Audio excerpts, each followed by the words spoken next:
തിരുവനന്തപുരം കാട്ടാക്കടയിൽ വൻ കവർച്ച. വീട്ടിൽ സൂക്ഷിച്ച 60 പവനിലധികം സ്വർണം മോഷണം പോയി. കട്ടക്കോട് ഷൈൻകുമാറിന്റെ വീട്ടിലാണ് സംഭവം. കുടുംബം പള്ളിയിൽ പോയ സമയത്താണ് മോഷണം നടന്നത്. വിവരങ്ങളുമായി തിരുവനന്തപുരത്ത് നിന്നും പ്രജിത്ത് ചേരുന്നു. പ്രജിത്ത്, വൻ മോഷണം എന്ന് തന്നെ പറയേണ്ടിയിരിക്കുന്നു. 60 പവനിലധികം സ്വർണമാണ് മോഷണം പോയത് എന്നുള്ളതാണ്. കുടുംബം എന്താണ് പറയുന്നത്? വിവരങ്ങൾ.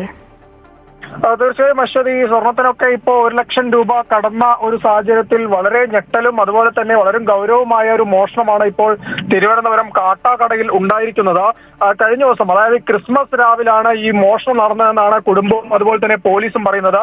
ക്രിസ്മസ് ചടങ്ങുകൾക്കായി കുടുംബം പള്ളിയിലേക്ക് പോയ സമയത്തായിരുന്നു ഈ മോഷണം ഉണ്ടായത്.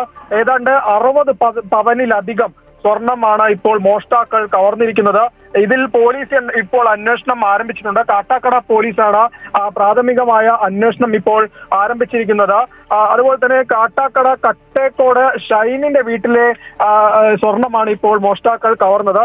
ഏതാണ്ട് ഈ കുടുംബം പറയുന്നതനുസരിച്ച് ഭാര്യയുടെയും അതുപോലെ തന്നെ ഭാര്യയുടെ സഹോദരിയുടെയും സ്വർണം ഇവിടെ വീട്ടിലെ റൂമിലെ അലമാറയിൽ സൂക്ഷിച്ചിരിക്കുകയായിരുന്നു. ഈ സൂക്ഷിച്ച സ്വർണമാണ് ഇപ്പോൾ മുഴുവനായും മോഷ്ടിച്ചത്.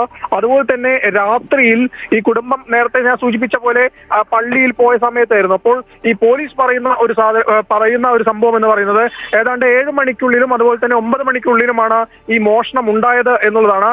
അതിൽ ഏറ്റവും തെളിവായി അവർ പറയുന്നത് ഈ 9 മണിക്കാണ് ഈ ഷൈനിന്റെ ഭാര്യ തിരിച്ച് വീട്ടിലേക്ക് എത്തുന്നത്. ഈ സമയത്താണ് വീടിന്റെ ഒരു ഡോർ, അതായത് ഒരു വാതിൽ, അത് പൊളിച്ചിട്ട നിലയിൽ കാണുന്നത്. തുടർന്നാണ് വീട്ടിന്റെ ഉള്ളിൽ പോയ സമയത്ത് സാധനങ്ങളെല്ലാം തന്നെ വലിച്ചു വാരിയിടുന്നു.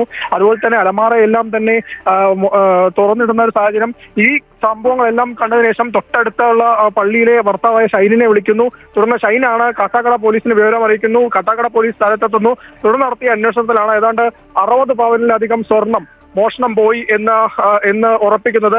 ഇനി ഇപ്പോൾ പോലീസ് പ്രാഥമികമായ അന്വേഷണം പൂർത്തിയാക്കിയിട്ടുണ്ട്. നിലവിൽ ഫോറൻസിക് സംഘം അടക്കമുള്ളവ പരിശോധനയ്ക്ക് എത്തുമെന്നാണ് അറിയിക്കുന്നത്. അതുപോലെ തന്നെ ഡോഗ് സ്ക്വാഡും ഉടനെ എത്തും. വിശദമായ അന്വേഷണം നടത്താനാണ് ഇപ്പോൾ കാട്ടാക്കട പോലീസിന്റെ തീരുമാനം. അശ്വതി.